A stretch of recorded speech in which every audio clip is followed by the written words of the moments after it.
Good evening all of you. कैसे हैं आप सभी? वेलकम करती हूँ आप सभी का इस अपने चैनल एमडी ग्लो क्लासेस पे। ये जो अपनी बीएनएसएस की सीरीज चल रही है, आज हमें चैप्टर 7 का लास्ट पार्ट कंटिन्यू करना है, जो कि मिसलेनियस की बात करता है।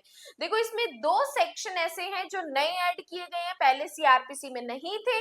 उसके अलावा यहाँ से हमारे प्री के क्वेश्चंस भी निकलते हैं, मेंस के अच्छे क्वेश्चंस भी यहाँ पे बनते हैं। तो उससे पहले, क्लास स्टार्ट करने से पहले, हमारी जो YouTube पे 59 रुपीज की मेंबरशिप चल रही है, ये 59 रुपीज की मेंबरशिप में हमारे 13 पार्ट्स अपलोड हो चुके हैं।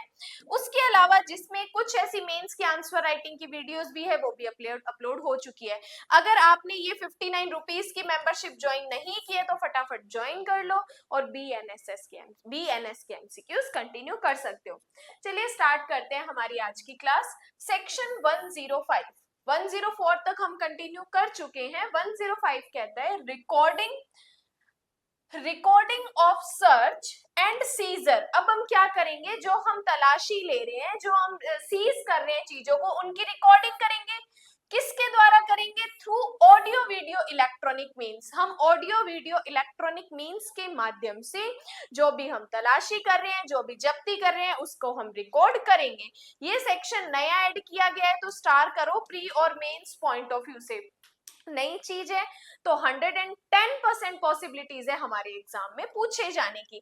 क्या कहा? इस चैप्टर के तहत या सेक्शन 185 के तहत किसी स्थान की तलाशी लेने, संपत्ति, वस्तु या चीज को कब्जे में लेने की प्रक्रिया, जिसमें ऐसी खोज और जब्ती के दौरान जब्त की गई सभी चीजों की सूची तैयार करना भी है, ऐसी सूची पर गवाहों द्वारा सिग्नेचर करना भी है, किसी ऑडियो वीडियो इलेक्ट्रॉनिक माध्यम से, मोबाइल फोन के माध्यम से रिकॉर्ड किया जाएगा और पुलिस अधिकारी बिना किसी देरी के ऐसी रिकॉर्डिंग को डीएम, एसडीएम या फर्स्ट क्लास मजिस्ट्रेट को भेजेगा। कि जब कोई पुलिस ऑफिसर कोई जब्ती कर रहा है, कोई तलाशी ले रहा है, तब उस चीज को क्या करेगा? रिकॉर्डिंग करेगा। उस रिकॉर्डिंग को किसको भेजेगा? डीएम को, एसडीएम को या फर्स्ट क्लास मजिस्ट्रेट को। और जब ऐसी रिकॉर्डिंग करेगा तो वो इलेक्ट्रॉनिक माध्यम से, मोबाइल फोन के माध्यम से रिकॉर्ड की जा सकेंगे। वेरी इंपॉर्टेंट क्वेश्चन, प्री के क्वेश्चन आ सकते हैं। The process of conducting search of a place or taking possession of any property, article or thing under this chapter or section 185, including preparation of list of all things seized in the course of such search and seizure and sign of such list by witness shall be recorded through any audio video electronic means। किसके द्वारा recording की जाएगी? Audio video electronic means Hindi में इसे बोलते हैं श्रव्य दृश्य इलेक्ट्रॉनिक साधन के माध्यम से, प्रेफरेबली मोबाइल फोन से की जा सकेगी। And the police officer shall without delay, बिना देरी किए हुए फॉरवर्ड करेगा उस रिकॉर्डिंग को। किसको? सच मैजिस्ट्रेट, सब डिविजनल मैजिस्ट्रेट और फर्स्ट क्लास जुडिशियल मैजिस्ट्रेट। इन तीनों में से किसी को भी जो उस मैटर को सुन रहा है या जिसके पास मैटर है, उसको वो रिकॉर्डिंग भेज देगा। तो वेरी इंपॉर्टेंट क्वेश्चन हमारा प्री का बनता है। उसके बाद बात करते हैं सेक्शन नंबर 106। 106 कह रहे हैं पावर ऑफ पुलिस। पुलिस की पावर है टू सीज सर्टेन प्रॉपर्टीज, कुछ प्रॉपर्टी को सीज करने की। अब देखो, पुलिस ऑफिसर के पास ये पावर दी गई है कि पुलिस ऑफिसर क्या कर सकता है? किसी प्रॉपर्टी को सीज कर सकता है। कि कोई भी पुलिस अधिकारी किसी भी संपत्ति को जब्त कर सकता है जिस पर चोरी होने का आरोप है, जिस पर चोरी होने का आरोप या संदेह हो, या जो ऐसी परिस्थितियों में पाई जा सकती है जो किसी अपराध के होने का संदेह करती है। पर हमें कहा कि कोई भी पुलिस ऑफिसर किसी प्रॉपर्टी को जब्त कर सकता है, सीज कर सकता है जिस पर चोरी होने का आरोप है या जो ऐसी परिस्थितियों में पाई जाती है जो किसी अपराध के होने के संदेह पर होती है। तो पुलिस ऑफिसर के पास पावर है, जब उसे डाउट है चोरी की प्रॉपर्टी है, वो उसे सीज कर सकता है। Any police officer may seize any property which may be alleged or suspected to have been stolen or which may be found under circumstances which create suspicion of the commission of any offense। तो उस property को वो क्या कर सकता है? Seize कर सकता है। उसके पास ये पावर दी गई है। देन बात करते हैं सबसेक्शन 2। सबसेक्शन 2 कहता है ऐसा पुलिस ऑफिसर यदि वह किसी पुलिस स्टेशन के प्रभारी अधिकारी के अधीनस्थ है तो जब्ती की रिपोर्ट उसे तुरंत देगा। अगर वो जो पुलिस ऑफिसर है जिसने उस चीज को जब्त किया है, अगर वो सबॉर्डिनेट है मतलब अधीनस्थ अधिकारी है, तो वो अपने पुलिस स्टेशन का जो भारसाधक अधिकारी है उसको वो इंफॉर्मेशन देगा या उसको रिपोर्ट भेज देगा। Such police officer if subordinate to the officer in charge of a police station shall forthwith report the seizure of the officer, तो वो उस रिपोर्ट को क्या करेगा, अपने सुपीरियर को भेज देगा। देन बात करते हैं सबसेक्शन 3। सबसेक्शन 3 कहता है कि सबसेक्शन 1 के तहत कार्य करने वाला एवरी पुलिस ऑफिसर तुरंत जब्ती की रिपोर्ट अधिकार क्षेत्र रखने वाले मजिस्ट्रेट को भेज देगा, और जहां जब्त की गई प्रॉपर्टी ऐसी है कि इसे आसानी से कोर्ट में नहीं लेके जा सकते या उसे उचित आवास सुरक्षित करने में कठिनाई हो रही है, ऐसी प्रॉपर्टी को हिरासत में नहीं लिया जा सकता, जहां प्रॉपर्टी को पुलिस हिरासत में रखना जांच प्रयोजन के लिए आवश्यक नहीं माना जा सकता, तो वह कोर्ट के समक्ष, ध्यान से सुनो क्या कहा, कोर्ट के सामने प्रॉपर्टी का उत्पादन करने के लिए बॉन्ड निष्पादित करने पर किसी भी व्यक्ति को उसकी हिरासत में दे सकता है। कि जब ऐसी प्रॉपर्टी जिसे हम सीज कर रहे हैं उसको हम इजीली कोर्ट में नहीं ला सकते, उसको हम पुलिस स्टेशन में ज्यादा टाइम नहीं रख सकते, तो फिर हम एक ऐसा अदर व्यक्ति, अन्य व्यक्ति को हायर करेंगे, उसको वो प्रॉपर्टी हिरासत में दे देंगे, उससे एक बंद पत्र निष्पादित करवाएंगे कि तुझे हम ये प्रॉपर्टी तेरे कब्जे में दे रहे हैं, तेरी कस्टडी में दे रहे हैं, जब जब हम तुझे बुलाएंगे तुझे इस प्रॉपर्टी के साथ या प्रॉपर्टी की इंफॉर्मेशन के साथ तुझे आना पड़ेगा, और जब भी आवश्यक हो उसके निपटान के संबंध में न्यायालय के अगले आदेश को प्रभावी बनाया जाए।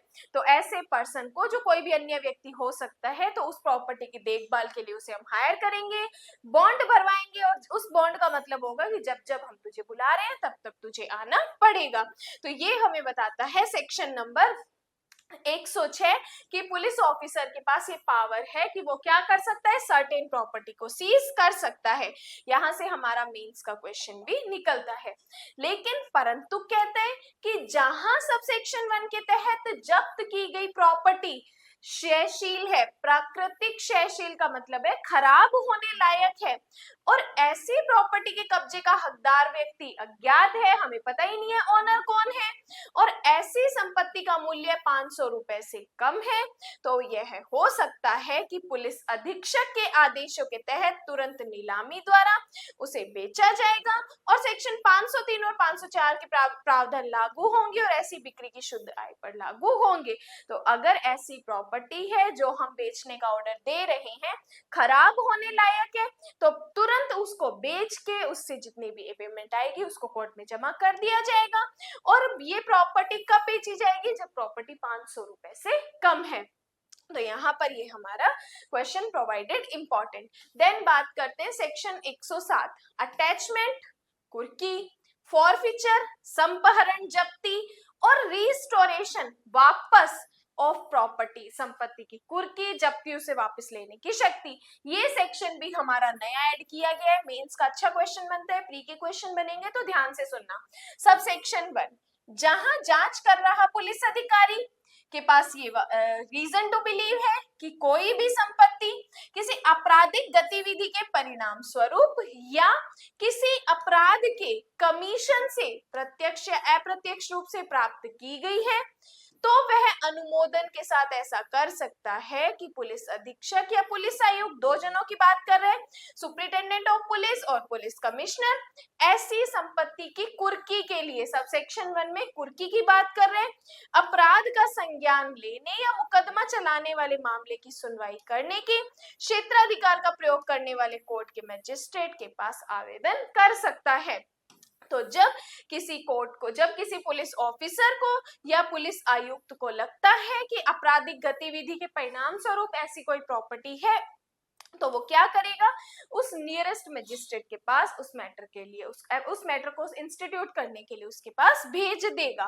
देन बात करते हैं सबसेक्शन 2, यदि न्यायालय या मजिस्ट्रेट के पास साक्ष्य लेने से पहले या बाद यह विश्वास करने का कारण है कि ऐसी सभी या कोई संपत्ति अपराध की आई है जिससे अपराध हो सकता है, तो न्यायालय या मजिस्ट्रेट ऐसे व्यक्ति को नोटिस जारी कर उसे दिखाने के लिए कह सकता है कि 14 दिन की अवधि के भीतर वो बताए कि कुर्की का आदेश क्यों न दिया जाए। जब मजिस्ट्रेट को लगता है कि कुर्की का ऑर्डर देना है, तब जिस पर्सन की हम प्रॉपर्टी को कुर्क कर रहे हैं उसे एक नोटिस जारी करेंगे कि बता हम तेरी प्रॉपर्टी को कुर्क क्यों ना करें।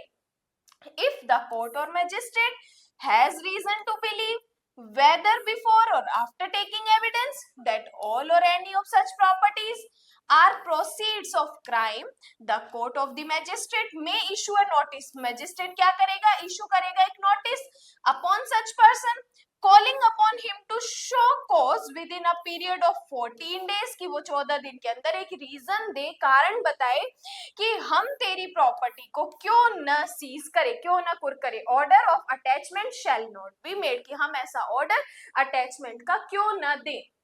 देन सबसेक्शन 3 कहते हैं जहां सबसेक्शन 2 के तहत किसी भी व्यक्ति को जारी किया गया नोटिस किसी प्रॉपर्टी को ऐसे व्यक्ति की ओर से किसी अन्य व्यक्ति के पास होने के रूप में निर्दिष्ट करता है, नोटिस की एक कॉपी ऐसे अन्य व्यक्ति को भी दी जाएगी। तो वो क्या किया जाएगा कि जो नोटिस की कॉपी है, अगर कोई अदर पर्सन है तो उस अदर पर्सन को भी नोटिस की कॉपी दी जाएगी। Where the notice issued to any person under subsection 2 specifically any property has been held by any other person, वो अगर प्रॉपर्टी किसी अदर पर्सन के द्वारा भी हेल्ड की जा रही है, behalf of such person, a copy of the notice shall also be served upon such other person, तो वो अन्य व्यक्ति को भी जो उस प्रॉपर्टी को हेल्ड कर रहा है सबसेक्शन 2 में, जिसको हमने दिया था ना कि तू प्रॉपर्टी को अपनी कब्जे में हिरासत में रख, जब जब हम तुझे बुलाएंगे तब तब तुझे आना पड़ेगा, तो उस पर्सन को भी हम क्या करेंगे, नोटिस सम्मन भेजेंगे या नोटिस भेजेंगे।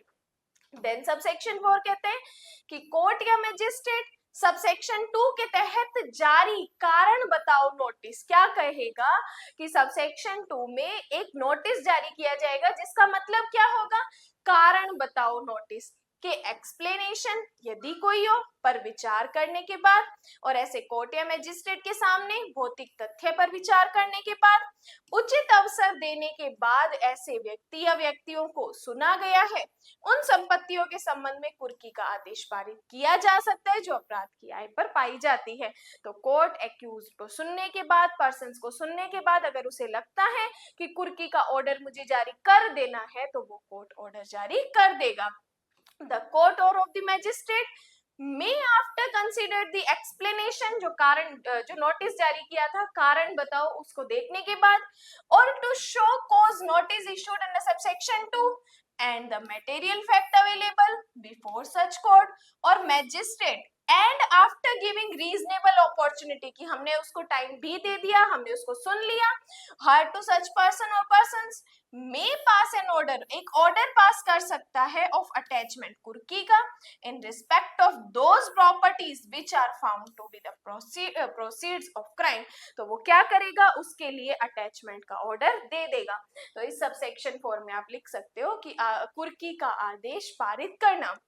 लेकिन यदि ऐसा व्यक्ति कारण बताओ नोटिस में 14 दिन की अवधि के भीतर कोर्ट या मैजिस्ट्रेट के सामने अपीयर नहीं होता या न्यायालय मैजिस्ट्रेट के समक्ष अपने मामले का प्रतिनिधित्व नहीं करता, तो मैजिस्ट्रेट क्या करेगा, एक्स पार्टी ऑर्डर भी पारित कर सकता है कि जब हमने उसको प्रॉपर टाइम दे दिया, कितने टाइम के अंदर तू आ जा, उसके बाद भी ना तो वो आता है, ना ही अपनी बात रखता है, ना अपने आप को रिप्रेजेंट करवाता है, तो फिर कोर्ट क्या करेगा, एक्स पार्टी ऑर्डर दे देगा। तो परंतु में लिख सकते हो एक्स पार्टी ऑर्डर देना। एक्स पार्टी ऑर्डर का मतलब होता है कि दो पार्टी होती है, दोनों को हमने प्रॉपर कोर्ट में बुलाया, एक पार्टी अगर नहीं आती तो उसको बिना सुने भी हम उसके अगेंस्ट ऑर्डर दे सकते हैं, वो होता है एक पक्षीय आदेश जारी करना। देन सबसेक्शन 5 कहते हैं कि सबसेक्शन 2 में निहित किसी बात के बावजूद यदि कोर्ट या मजिस्ट्रेट की राय है कि उक्त उपधारा के तहत नोटिस जारी करने से कुर्की या जब्ती का उद्देश्य विफल हो जाएगा, कि अगर हमने नोटिस जारी किया इतने में तो वो प्रॉपर्टी हटा देगा, इतने में तो प्रॉपर्टी गायब कर देगा, तो फिर कोर्ट या मैजिस्ट्रेट एक ऐसी संपत्ति को डायरेक्ट कुर्की या जब्ती के लिए भी एक पक्षीय अंतरिम आदेश पारित कर सकता है, और ऐसा आदेश तब तक लागू रहेगा जब तक सबसेक्शन 6 के तहत आदेश पारित नहीं हो जाता। कि अगर कोर्ट को लगता है कि हम नोटिस जारी करेंगे इतने में तो आगे कुछ एक्स्ट्रा काम हो जाएगा, तो कोर्ट क्या कर सकता है, इंटरिम ऑर्डर भी दे सकता है। और इंटरिम ऑर्डर का मतलब होता है कि अभी कार्यवाही आगे बाकी है और बीच में ही कोई एक ऐसा ऑर्डर दे देना, उसको हम बोलते हैं अंतरिम आदेश या इंटरिम ऑर्डर कह सकते हैं। सबसेक्शन 5 में लिख लो अंतरिम आदेश पारित करना। देन बात करते हैं सबसेक्शन 6। सबसेक्शन 6 कहते हैं यदि कोर्ट या मैजिस्ट्रेट कुर्क या जब्त की गई संपत्ति को अपराध की आय के रूप में पाता है तो न्यायालय या मैजिस्ट्रेट आदेश द्वारा डीएम को अपराध की ऐसी आय को ऐसे अपराध से प्रभावित व्यक्तियों को वितरित करने का निर्देश देगा। तो जैसे ही हमने उस प्रॉपर्टी को बेचा, उससे जितनी भी इनकम आई, हम जो एग्रीव्ड पर्सन है, पीड़ित पर्सन है, हम उनको क्या कर देंगे, उस आय को डिस्ट्रीब्यूट कर देंगे जितना भी हमें उस प्रॉपर्टी से पैसा मिला है। देन बात करते हैं सबसेक्शन 7। सबसेक्शन 6 के तहत पारित आदेश की प्राप्ति पर डीएम, ध्यान से देखो प्री का क्वेश्चन, डीएम 60 दिनों की अवधि के भीतर अपराध की आय को स्वयं वितरित करेगा या अपने सबऑर्डिनेट से कह के वितरित कराएगा। कि जो आय आई थी उस प्रॉपर्टी से, जो डीएम क्या कर सकता है, खुद भी बांट सकता है उन लोगों के बीच में जो कि एग्रीव्ड पर्सन है, पीड़ित व्यक्ति है, या फिर अपने सबऑर्डिनेट से कह के भी उसको डिस्ट्रीब्यूट करवा सकता है। देन बात करते हैं सबसेक्शन 8। सबसेक्शन 8 कहते हैं कि जिसको हमें पेमेंट देनी है, जो विक्टिम है, वो तो अवेलेबल ही नहीं है, दावेदार अवेलेबल ही नहीं है, तो यदि ऐसी आय प्राप्त करने के लिए कोई दावेदार नहीं है, दावेदार सुनिश्चित नहीं है, दावेदार तो या दावेदार को संतुष्ट करने के बाद कोई अधिशेष है, तो अपराध की ऐसी आय सरकार द्वारा जब्त कर ली जाएगी। तो अगर जो दावेदार है जिसने केस किया है, जो केस जिसको एक्चुअल में वो बेनिफिट मिलना चाहिए, वो पर्सन तो हमारे पास है ही नहीं, तो फिर क्या करेंगे, उस अमाउंट को गवर्नमेंट जब्त कर लेगी। या हमने उस पर्सन में बांट दिया लेकिन फिर भी कुछ अमाउंट बच रही है, देन उस कंडीशन में भी गवर्नमेंट क्या करेगी, उस बाकी की अमाउंट को जब्त कर लेगी। तो ये टोटल हमारा सेक्शन 107 था, जिसमें हमने सबसेक्शन 1 से सबसेक्शन 8 तक वेरी वेरी इंपॉर्टेंट मेंस के क्वेश्चन पूरा बनता है और प्री का क्वेश्चन भी आता है, नया ऐड किया गया है। देन बात करते हैं सेक्शन 108। 108 कहते हैं मैजिस्ट्रेट में direct search in his presence. कि मैजिस्ट्रेट क्या कर सकता है, निर्देश दे सकता है कि अपनी उपस्थिति में तलाशी करने की। कोई भी मैजिस्ट्रेट अपनी उपस्थिति में किसी भी स्थान पर तलाशी लेने का डायरेक्शन दे सकता है, जिसकी तलाशी के लिए वह तलाशी वारंट जारी करने के लिए सक्षम है। तो मैजिस्ट्रेट किसी व्यक्ति को अरेस्ट भी कर सकता है, मैजिस्ट्रेट तलाशी वारंट भी जारी कर सकता है, या तलाशी लेने का ऑर्डर भी दे सकता है। वेरी इंपॉर्टेंट प्री का question. Any magistrate may direct a search to be made in his presence of any place for the search of which he is competent to issue a search warrant। तो अगर वो search warrant जारी करने के लिए competent है तो वो वारंट भी जारी कर सकता है। देन बात करते हैं सेक्शन 109। 109 कहते हैं power to impound documents etcetera produced. कि कोई भी न्यायालय यदि उचित समझे इस संहिता के तहत उसके समक्ष प्रस्तुत किए गए किसी भी दस्तावेज या वस्तु को जब्त कर सकता है। तो कोर्ट के पास ये पावर है कि कोर्ट जब भी चाहे किसी डॉक्यूमेंट या वस्तु को जब्त कर सकता है। प्री का क्वेश्चन, एनी कोर्ट में if it thinks fit impound any document or things produced before it under this Sanhita. तो ये मैजिस्ट्रेट के पास पावर है कि जब भी वो चाहे तो उसे जब्त कर सकता है। देन बात करते हैं सेक्शन 110। 110 देखो रेसिप्रोकल अरेंजमेंट्स के बारे में बताता है, व्यतिकारी व्यवस्थाएं। देखो व्यतिकारी व्यवस्थाएं क्या होती है कि जब हमें एक डिस्ट्रिक्ट का या एक एरिया का मैजिस्ट्रेट या कोर्ट किसी दूसरे एरिया के मैजिस्ट्रेट या कोर्ट के पास सम्मन भेजता है, या किसी इंडिया का कोर्ट किसी आउट ऑफ इंडिया के कोर्ट के पास सम्मन या वारंट भेजता है, तब उस टाइम में क्या प्रोसीजर होता है, कैसे फॉलो किया जाता है। देखो अगर एक इंडिया किसी अदर देश में कोई सम्मन या वारंट जारी करता है, तो वो सामने वाला देश अगर उसके और हमारे बीच कोई एक्स्ट्राडिक्शन टेरिटरीज है, आपस में कोई ऐसे संबंध बनाए गए हैं, तभी वो सामने वाला कोर्ट या सामने वाला देश हमें वो पर्सन देता है। अदरवाइज हमारे एरिया का कोई भी अभियुक्त पाकिस्तान चला जाता है तो पाकिस्तान से हमारी कोई एक्स्ट्राडिक्शन टेरिटरीज नहीं है, तो फिर वो पाकिस्तान पाकिस्तान को कोई सम्मन या वारंट जारी नहीं कर सकते कि आप हमारे अभियुक्त को वापस लौटा दो। लेकिन यही अगर किसी अदर कंट्री के साथ जिनका हमारे आपसी संबंध अच्छे हैं तो उसको हम सम्मन या वारंट भी जारी कर सकते हैं और वो उस पर्सन को हमारे यहाँ भेज भी सकता है। तो सेक्शन 110 कहते हैं रेसिप्रोकल अरेंजमेंट्स, व्यतिकारी व्यवस्थाएं रिगार्डिंग प्रोसेस। ये प्रोसेस कौन सी थी? जो हमने चीजें वस्तुओं को पेश करने के लिए सम्मन वारंट जारी किए थे, वही एक्स्ट्रा जो प्रोसेस थी उनके लिए हम रेसिप्रोकल अरेंजमेंट्स भी कर सकते हैं। ध्यान से देखिएगा, दो ही सबसेक्शन है, दोनों सबसेक्शन इंपॉर्टेंट है। जहां उन क्षेत्रों में एक न्यायालय जहां इस संहिता का विस्तार है अगर चाहता है, जहां पर अगर बीएनएसएस का एक्सटेंट है, अगर वो कोर्ट चाहता है कि किसी आरोपी व्यक्ति को सम्मन करना है, किसी आरोपी व्यक्ति को गिरफ्तारी का वारंट देना है, या किसी भी व्यक्ति को एक सम्मन या जिसमें उपस्थित होने या दस्तावेज पेश करने के लिए आवश्यकता है, या इसके द्वारा जारी एक सर्च वारंट, तलाशी वारंट किसी भी स्थान पर तामील या निष्पादित किया जाएगा, देन अगर उस कोर्ट को लगता है तो अगर वो उक्त क्षेत्रों के बाहर भारत के किसी भी राज्य या राज्य क्षेत्र में है, जिस एरिया का कोर्ट उसे जारी कर रहा है, उसे किसी दूसरे अदर कोर्ट में किसी अदर एरिया में उसे सम्मन वारंट या फिर सर्च वारंट जारी करना है, तो क्षेत्रों के बाहर भारत के किसी राज्य या क्षेत्र में किसी कोर्ट के लोकल ज्यूरिसडिक्शन के भीतर वह ऐसे सम्मन या वारंट को 2 कॉपीज में डाक द्वारा या अन्य न्यायालय के पीठासीन अधिकारी को तामील या निष्पादित करने के लिए भेज सकता है। तो एक एरिया का मैजिस्ट्रेट, ये इंडिया के अंदर की बात कर रहे हैं, अगर इंडिया के अंदर का एक मैजिस्ट्रेट दूसरे मैजिस्ट्रेट को सम्मन वारंट सर्च वारंट देता है तो उसे कैसे भेजेगा? पहली बात तो वो 2 कॉपीज में होगा, दूसरी बात उसमें उस पीठासीन अधिकारी के सिग्नेचर होंगे, देन वो पोस्टल या डाक के द्वारा उसे भेजेगा।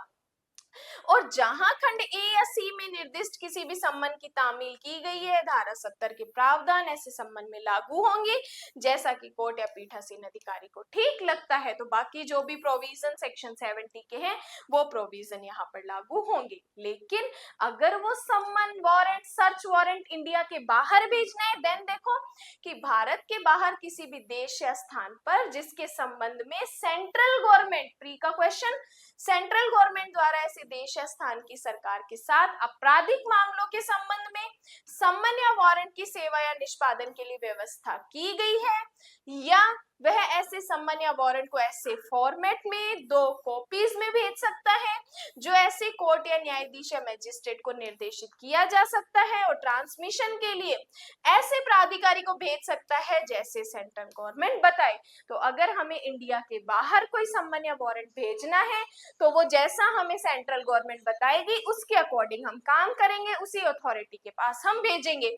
तो सबसेक्शन 1 में दोनों बातें बात कर रहा है कि एक एरिया का इंडिया के अंदर का एक कोर्ट या मैजिस्ट्रेट दूसरे एरिया को भेज रहे हैं तो सम्मन या वारंट को डाक के माध्यम से उसकी 2 कॉपीज उसमें सिग्नेचर करके भेज देंगे उस एरिया के मैजिस्ट्रेट को। इंडिया के बाहर भेजना है तो जैसा हमें सेंट्रल गवर्नमेंट बताएगी वैसा वैसा हम काम करेंगे।